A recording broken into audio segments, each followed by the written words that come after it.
Hello, and welcome to another episode of Movies, They're pretty good. I'm your host, Travis Dudding, and today we got a fun one. When it was announced that this franchise was going to be getting another installment this year, I was pretty excited because I am a big fan of this franchise. Today we're going to be talking about the first entry in the franchise, which is Jackass the movie. Now, Jackass started out as a TV show on MTV. It's basically a bunch of jackasses like doing stunts and sometimes in quotes, but just doing dumb stuff, It's just like I don't know, like frat guy type stuff, but more charming than that, I would say. I don't know. I think is it maybe detrimental to society that it made all these personalities and stuff that are kind of annoying to deal with? It could be said, but same could be said about a lot of things, and a lot of things that are considered to be like good movies and stuff, like Taxi Driver and Fight Club, Wolf of Wall Street, stuff like that. Obviously these films were made, and there's people that just don't get that, hey, you're not supposed to be like that, but so I mean this kind of falls into that category a little bit. It's a little different because these are like real guys. They're only playing characters to an extent, but for the most part that's just who they are. A lot of them started out as like skaters and stuff like that. The precursor to the show was like the CKY videos that started I think 99 is when the first one of those came out. Maybe a little earlier. The show started in 2000. I remember the first time I saw it was... the first time I remember seeing it was probably like 7th or 8th grade. I have a distinct memory of staying at a friend's house, and we watched that and Chappelle's Show and, a bunch of stuff that, my parents probably didn't want me watching at the time, but, whatever, that's just what you do. But yeah, this is such a fun franchise. I will say I'm pretty sure that this first entry is my least favorite of the 4 movies, because there's 4 that have already been put out. And this one, it's just not my favorite, but there is a lot of shit I like about it. And real quick before we get into the movie and everything, this is the DVD that I have. This is the only copy I've ever had. I think I might have gotten this one used, but I don't remember for sure one way or the other. But either way, it's the unrated version. It just has a couple extra things. It's been so long since I've seen the original version, I couldn't even tell you what's different. But this one came out in 2002. It was a big hit. I don't really remember the box office on it, but yeah, huge hit. The whole show was a phenomenon, and it spun off all these different shows like Viva La Bam with Bam Margera and Wild Boys, and I think a few other things. It spawned a Bad Grandpa movie, which is kind of taking one of the skits or whatever from these movies and just making a narrative around that, which I haven't seen that one. I do want to check that one out, especially with, I feel like this having a new one coming out this year is a good opportunity to catch up on all that stuff that I may have missed, because I don't know that I've seen every single episode. So once those get added back onto Paramount Plus, I'll probably binge that and watch the rest of the movies. And there's also they do, starting with Jackass number 2, they started doing a 0.5 after each movie. That's basically just the deleted scenes and stuff like that. And I mean, they have about that much deleted stuff on this DVD. I watched that in the special features, and there's a few stunts and segments and things like that got cut. And, and for the most part, I think they made the right choice on a lot of those, but then on some of those like 0.5 installments, I feel like there's some that it's just like, oh man, you had so much great stuff that you just couldn't fit it all in. But these are such fun movies to see in the theater too, because it is like, big, broad things that are going to elicit these big reactions out of people. And so it's fun to go see that with a large group of people, like a packed theater. That's the best way to see these. The same with any other like broad comedy and like horror movies. Like I think my biggest regret when I saw The Substance was that I saw it in a theater with one other person, and it wasn't a person I went with. So it was just like, it was still a great movie, but I was like, man, the people would be losing their shit if this was a packed theater. So, but you got to do what you got to do. That's small town life, I guess.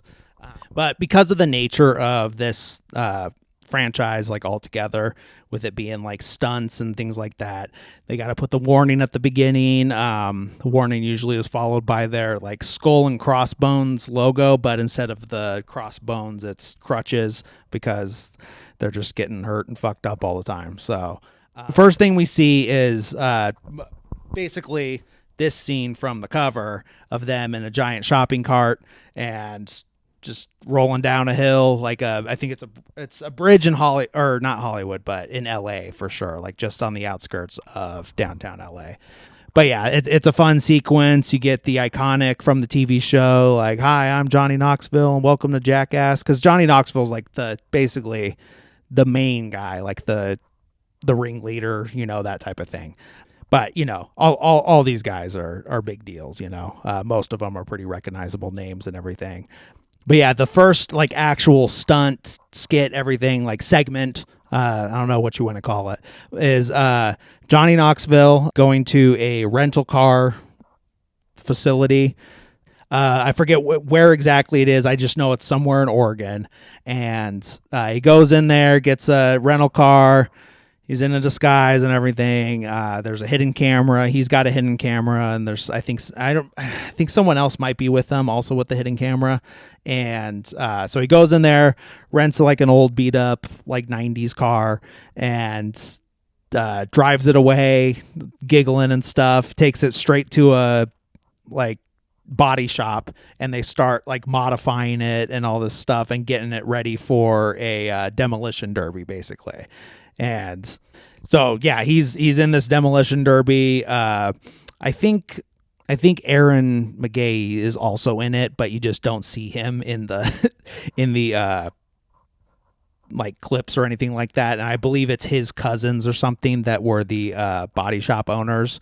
But yeah, he goes and does this demolition derby. Car gets like completely fucked up. Obviously, there's like, crazy dents in the doors and everything. It's spray painted. A car like goes up onto the hood and the tire breaks through the windshield, and like barely misses Johnny Knoxville's head and everything. So it's pretty gnarly. And then of course they take it back to the rental car place, and he's like playing dumb, like, yeah, I don't know, like, I don't know what happened. I just got a little drunk and I blacked out. It is, obviously not helping his case at all, but, just kind of like, he's like, well, like, someone's got to pay for this. And he's like, I'm not paying for it.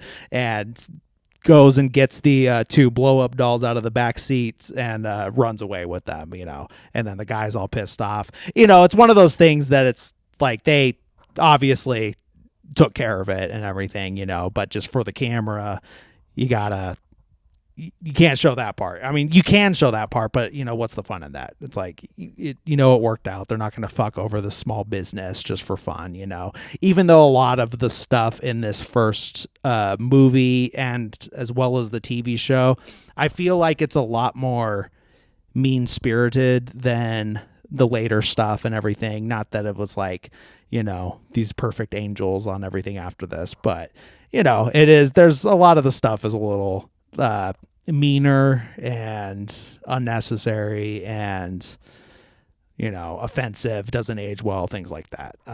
But it's a product of the time. That's just how it was, So then they do a quick one of I believe it's Bam first, but they're at a bowling alley and they just come running in and like lay down on the skateboard and just bowl each other down the lane into the pins and everything. They got helmets on and everything. I believe Bam goes first, and then when Ryan Dunn goes, Johnny Knoxville also throws a bowling ball down there, and I think it ended up like crushing one of his testicles or something like that, or like pinned his testicle between the board and the bowling ball or something like that.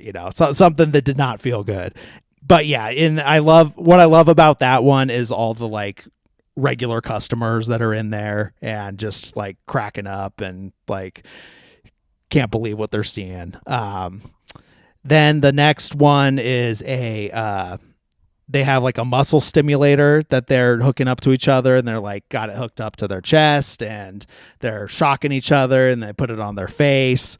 And, of course, what happens next is someone puts it on their taint because I believe that's Aaron does that. No. It's Dave England gets it on his taint. And then after they're like, pull it off and everything, Johnny Knoxville puts it in Aaron's face, kind of put it like the shitty pad on his face and everything. And then Chris Pontius comes in, pulls his balls out, and they put it on there because, that's the logical next step in this type of thing. But yeah, that's the type of stuff we're dealing with here. It is a lot of gross out bro humor and stuff like that. And honestly, like me sitting here describing it's probably not going to do it any justice. It's either you like go see it, for yourself and laugh and have a good time. I feel like me sitting here and going like beat by beat and stunt by stunt isn't really what anyone wants to hear, because it's not really what I want to hear. It's like I can talk about like what this series means to me and means to people and stuff like that. I think that's a little more insightful, I guess. Like a lot, because I did watch the commentaries on this DVD. There's two of them. There's one with the director, producer, and Johnny Knoxville, and then there's one with the rest of the group.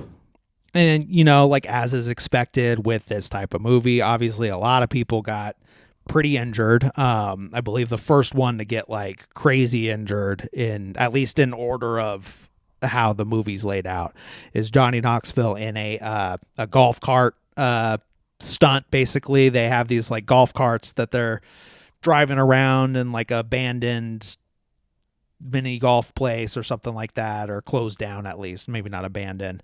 And there's a part where they want to like jump off this, like hill into like the sand trap, but they have like one of these fiberglass statues that are usually around these mini golf places. They have one of those in there, and the idea was to jump the golf cart onto it, crush it, and maybe they get a little hurt or mess up the golf cart. But what happens is they just like roll off that like pig statue and like barrel roll the golf cart, and Knoxville lands like neck first, basically. And so that's like the first big scare of like, oh my God, like don't move, like is he okay, all that type of stuff. And there's a couple moments like that. There's a couple moments like that with him in the series overall.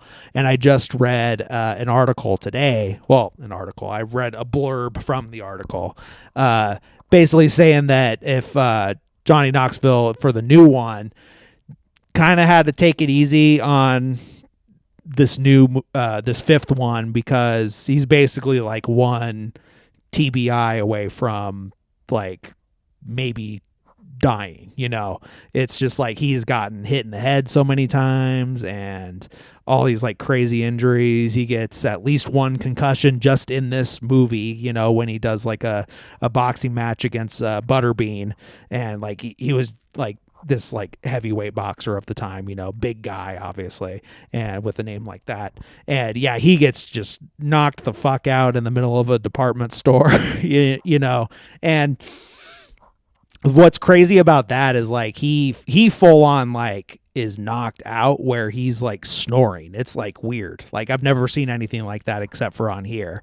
And everyone like in the commentary is saying it's like, yeah, people like kind of think that he's just like messing around, but that's like how badly he got knocked out. Like you could see like the blood coming out and everything, and it's gnarly, and it's like another one of those like big scares that they had.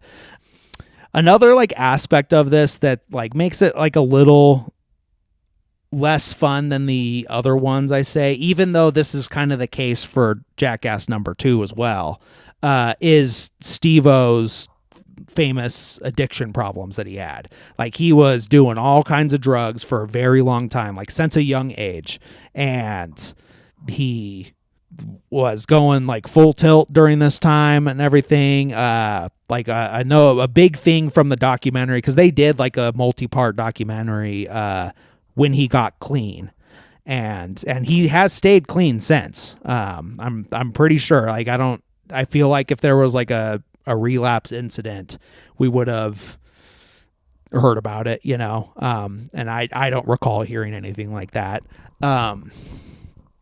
But yeah, it was a pretty eye-opening special. I wish I could remember the name of it.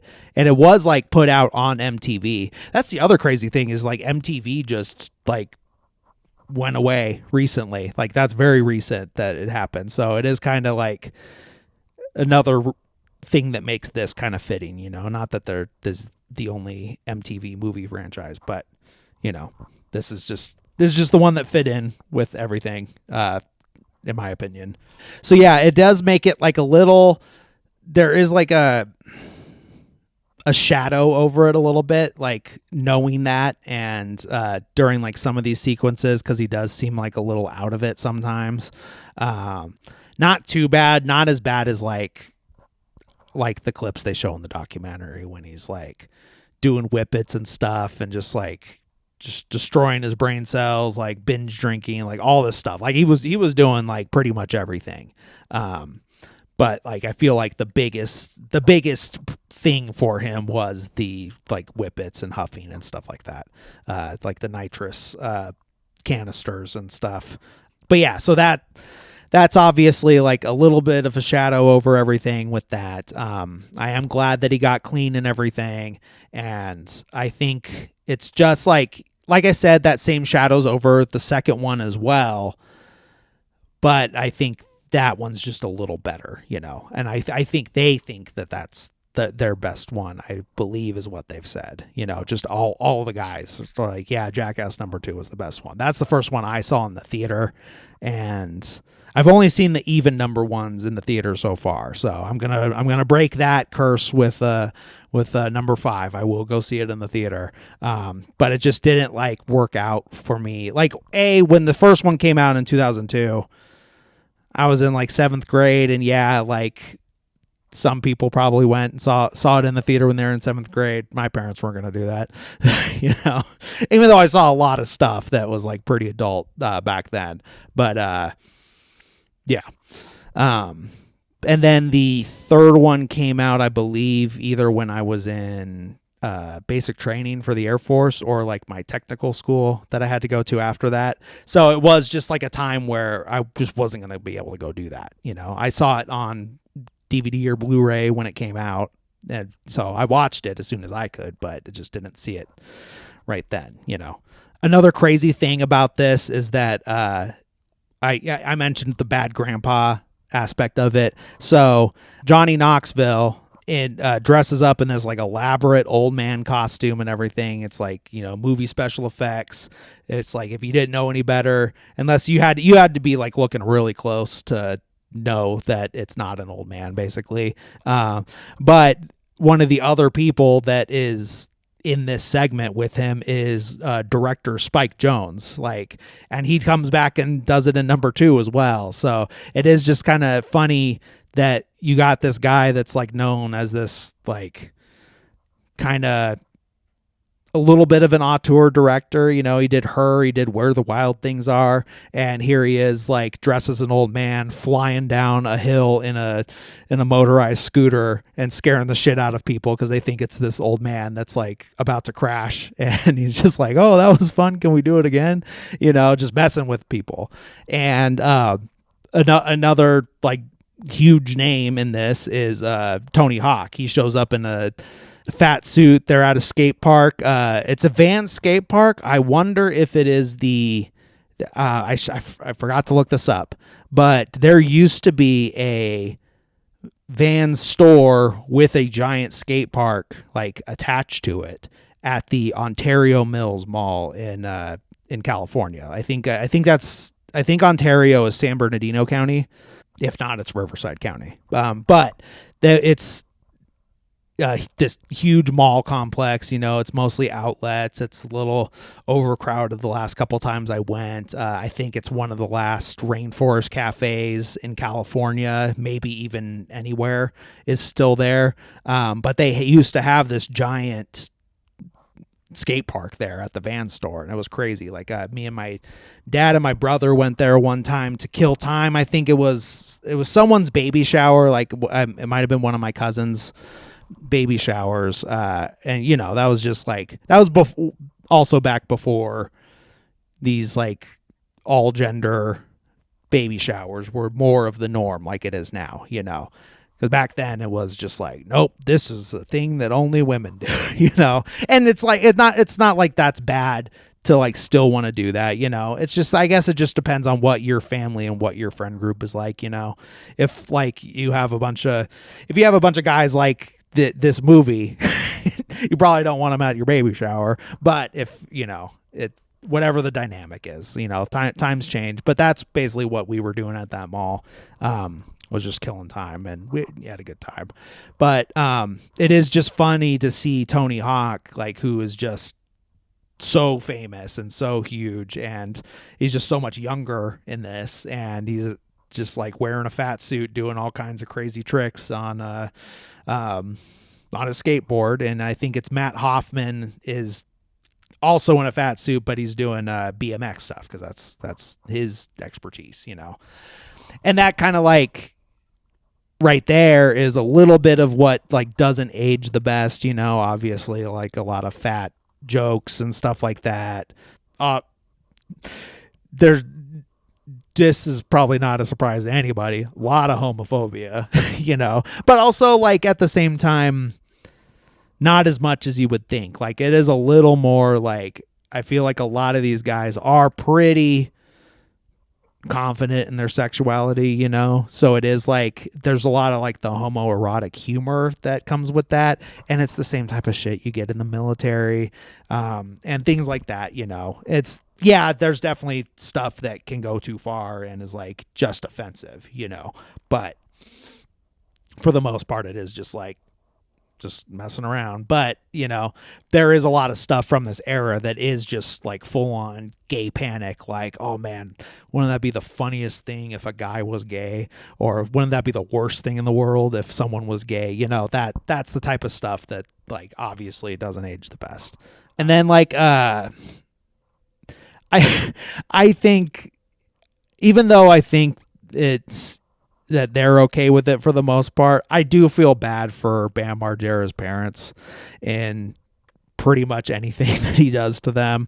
Like, you know, some of it's pretty funny and everything. And there's like in the number 2, there are like skits that like the dad is in on and stuff like that. So it is like, it's not so much just like him being terrible to his parents, you know, and like full on bullying them, even though it kind of looks like that in some of the stuff.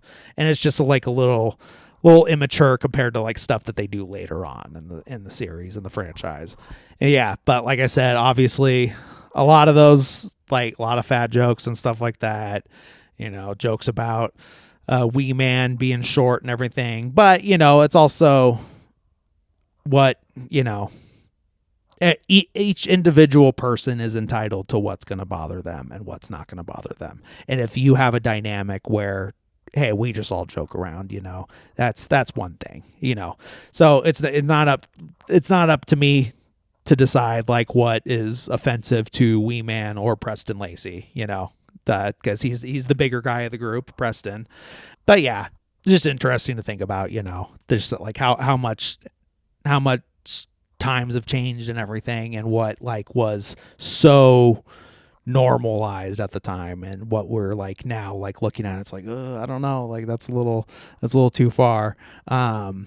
Another thing that's like, now it's not like I see this and I'm like bummed every single time, but like Ryan Dunn died in a car accident sometime between 2 and 3, I believe, right? I'm gonna have to look that up. Because I want to say, I don't think he was in the third one. It feels long enough ago that I think it was between 2 and 3, but I could be wrong, But Ryan Dunn did pass away in a car accident. That was a bummer, as someone who's a fan of this property and everything.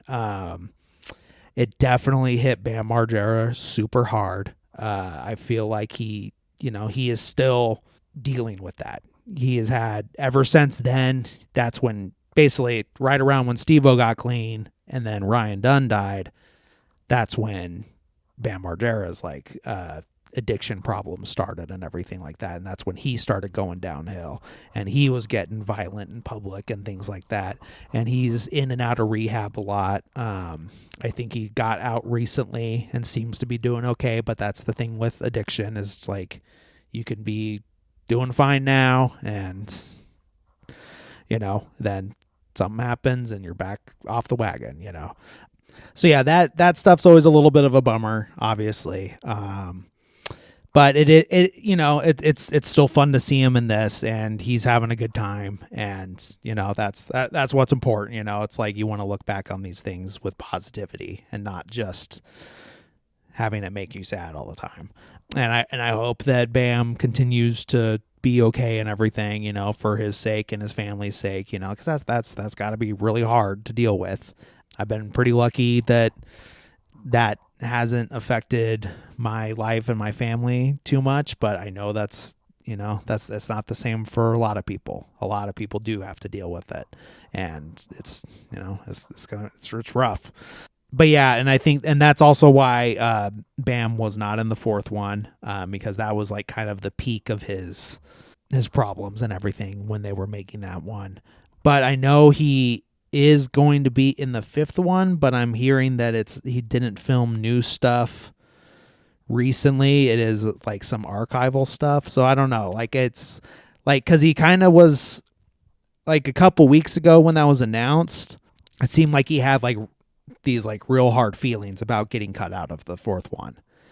And then recently on Instagram, he posted something tagging all these guys, and was way more lighthearted and stuff like that. He was saying that Johnny Knoxville with gray hair looks like Jamie Lee Curtis, that just that type of shit that they always do. So it was like, hopefully that means that things are getting better between all of them, so, we'll see on that. And I think it's not till June that movie comes out. So a lot can happen in that amount of time. So yeah, that's just a lot of the stuff that like kind of is like going through my head. And I'm sure I'm not alone in this when I'm watching this first one, and why I have it at the bottom of my ranking and everything. Now that could change when I rewatch like the other ones, but in the past when I've watched them all in like a short amount of time, I usually have this one at the bottom. But yeah, like I said, doesn't mean I don't like it or anything like that or have a problem with it. It's just if I had to pick a favorite, it's not this one. Now, one of the best stunts, segments, anything from the franchise is in this one. And that is when Ryan Dunn puts a toy car up his ass and then goes to various X-ray places. Now we only see one place, but apparently he went to a couple, and they just waited till they got like a good reaction, basically. But he really did have like a toy car up there, obviously, because it wouldn't have shown up on the X-ray. But it's like obvious, it's funny when he's putting it in there and everyone's giving him a hard time and he's making jokes about it and everything. But what really makes it is the reaction of first the like like middle-aged to older X-ray tech female, and you just see her holding it up and the look on her face just like, what the fuck, just like.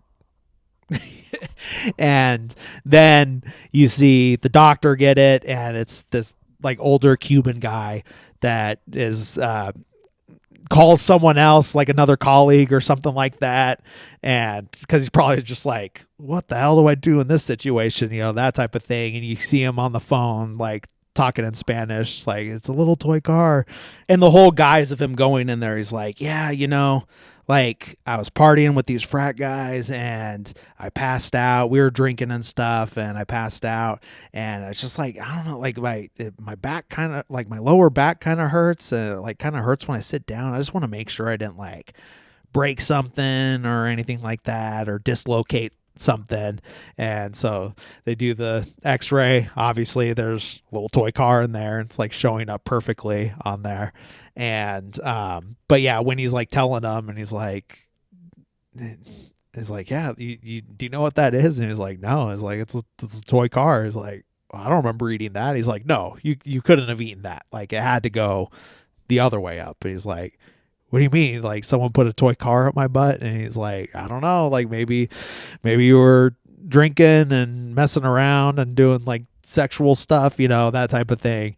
And then he's like, but I think my favorite line is when he's leaving, and he's like, don't tell anyone about this. Like, you go straight home and figure it out. Like, try to get it out, or like go to the hospital. That's what he says. He says to go to the hospital, because he's like, am I going to be able to poop this out? He's like, no, you're not going to be able to poop this out. Like, you got to go to a doctor, and he's like, just go straight there. Don't talk to anybody, and don't tell anybody about this. And then he like points to whoever went in with him, like that has the hidden camera. And he's like, he already knows. That's too many people. Like, just go get this taken care of.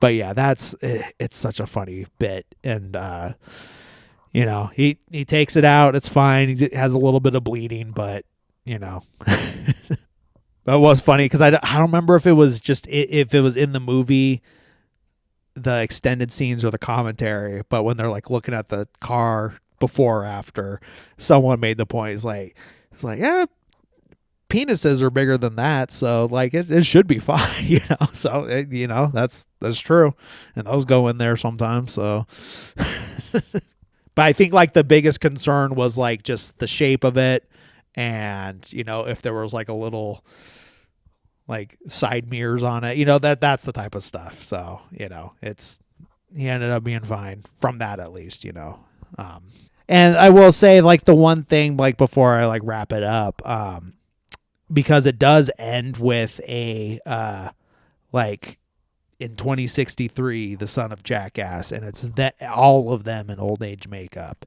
and it is like weird because it's the only time you'll ever see Ryan Dunn old, because he died so young, So it's it's a sad irony that I was thinking about when I was watching it this time. But yeah, it's funny. Everything's funny. There's just a couple things that just aren't as funny anymore. But yeah, it's a good time, and I'm super excited for this next one to come out. Can't wait to go see it in the theater again. It's always a good time to see these in the theater, if that's your type of humor. I get if it's not, it's not everybody's type of humor, but stuff like this, Borat, like those are the things that are like super fun to go see in a theater, especially when it like involves like real people out on the street, pranks and stuff like that. But yeah, I think that about covers everything I wanted to talk about this one. Like I wanted, like, another reason I picked this movie is like I wanted something that I didn't have to talk for for a long time about. I didn't have to break down a bunch of like plot points and everything like that. Not that I have to do that, but that's just what I end up doing with some of these other movies. So I just wanted something like short and sweet, that I could just tackle, talk about how I'm excited for the new one coming out, talk about like what this, franchise means to me, because it is like very fond memories of the first time that I watched it with those friends. And a part of it is that, one of those friends is no longer with us, also died in a car accident. So it's just like, it's just special memories, of, hanging out with some people that I miss, and we had good times, and those are like great memories that I have, and it's great memories of the time, when I saw the second one in the theater with another one of my good friends. Then we've been friends for like over 20 years, so it's, it's a good time. It's fun. Well, there's a cat. But anyways, I think that about wraps it up. Thank you guys for listening or watching. I appreciate it. Please remember to rate, review, like, subscribe, whichever is applicable to how you're consuming this content. Follow the Instagram. That's where I post what the next episode is going to be. I know I'll do one more. Not one more, but I'll do another movie next week. I don't know what yet, but I believe the first Thursday of February, I plan on doing like a breakdown of the Oscar nominees, because, as of right now, tomorrow morning, those are going to get announced for 2026. If you're listening to this on the day it comes out, then it's today, So with that happening, that gives me like a week or so to watch a few more and just kind of break down what I've seen so far and how I feel about them. I've done this before, but that'll be fun. And then I plan on doing like Oscar winning movies for February or March, but yeah, other than that, nothing's going to be too different. So yeah, thank you guys for watching. It's been fun doing this. Please stick around for next week. Sorry, just being a little affectionate. But yeah, thank you guys, and see you next week. Thanks. Bye.